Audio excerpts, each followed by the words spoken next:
ভাই বোনের সম্পর্ক একটা মধুর সম্পর্ক, যেটা কখনো কারোর সাথে ভাগ করা যায় না, কারোর সাথে শেয়ার করা যায় না। ভাই এমন একটা জিনিস, যার আছে শুধু সেই বুঝে, আর যার নাই সে কখনো বুঝবে না।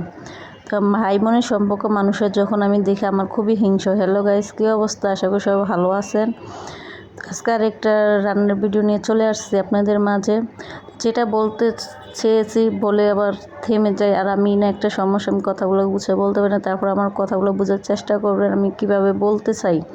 যেটা আমার সাথে ঘটছে আমি সেটাই বলবো। মানুষের ভাই বোনের সম্পর্ক এরকম মধুর একটা সম্পর্ক, যেটা পৃথিবীতে কম দেখা যায়। তারপরে দেখি অনেকে ভাই বোনের জন্য কতটা পাগল, বোন ভাইয়ের জন্য পাগল। মানে বোন ভাই ছাড়া কিছু বোঝে না, ভাই বোনদের ছাড়া কিছুই বোঝে না। কিন্তু আল্লাহ তাআলা আমার কপালে এরকমটা কখনো লেখা রাখে না। আমি যে অনেক কিছু আল্লাহর কাছে আশা করছি, কিন্তু আমি আলহামদুলিল্লাহ যতটুকু পাইছি অতটুকুই শুকরিয়া। তারপর আমি আরও অনেক কিছু চাইছি যে সেটা আল্লাহ আমার কখনো পূরণ করে। মানুষ ভাই থেকে কত ভালোবাসা পায়, কিন্তু আল্লাহ আমার কপালে এটা লেখা রাখে না। আমার কোনো কেউই নাই, আমি পৃথিবীতে আমার মতো আমার আপনজন থাকতো, তারপর আমি নাই।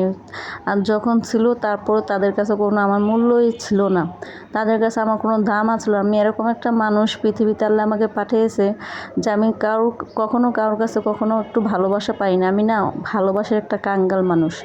আমি মানুষের কাছ থেকে ভালোবাসা পাইলে মানুষের যতই কথা বলুক তারপর আমি সেটা গ্রহণ করতে পারি, কিন্তু মানুষ যদি আমার সাথে একটু মুখ কালা করে কথা বলে তাহলে আমি সেটা গ্রহণ করে নিতে পারি না। তো আমি হলাম সেরকম একটা মানুষ যে আমাকে ভালোবাসা দিবে তার আমি সবটুকু করতে রাজি আছে, কিন্তু আমাকে যে ভালোবাসবে না তার ভালো কথা তো আমার ভালো লাগবে না। কারণ আমি একটা ভালোবাসার মানুষ চাই, একটা ভালোবাসার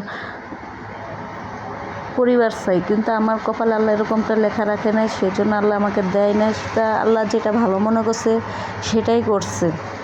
তো ভয়েস দেওয়ার সময় এখানে একটা গাড়ি যাইতেছে, সেজন্য একটু শব্দ হইতেছে।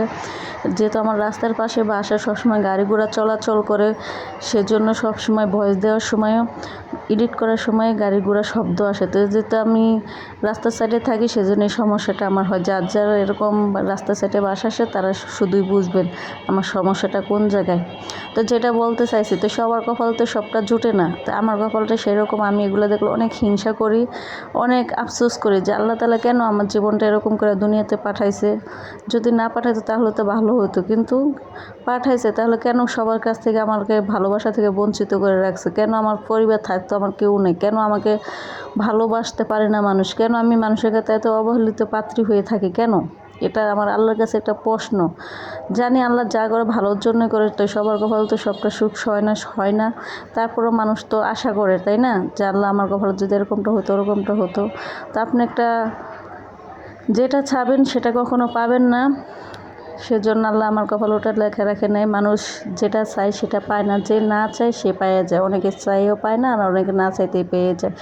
ওরকমটা হলো আমার জীবনটা। আমি চাই কিন্তু আমি পাই না। আমি চাই সবাই আমাকে একটু ভালোবাসুক, সবাই আমাকে ভাই, আমি টাকা পয়সার পাগল না, খাবার দাবারের পাগল না। আমি শুধু চাই সবাই আমাকে একটু ভালোবাসা কাছে টেনে নিক, এটাই আমার কাছে যথেষ্ট। তো কথা বলতে বলতে আজকে ভিডিওটা আমার শেষ পর্যায়ে।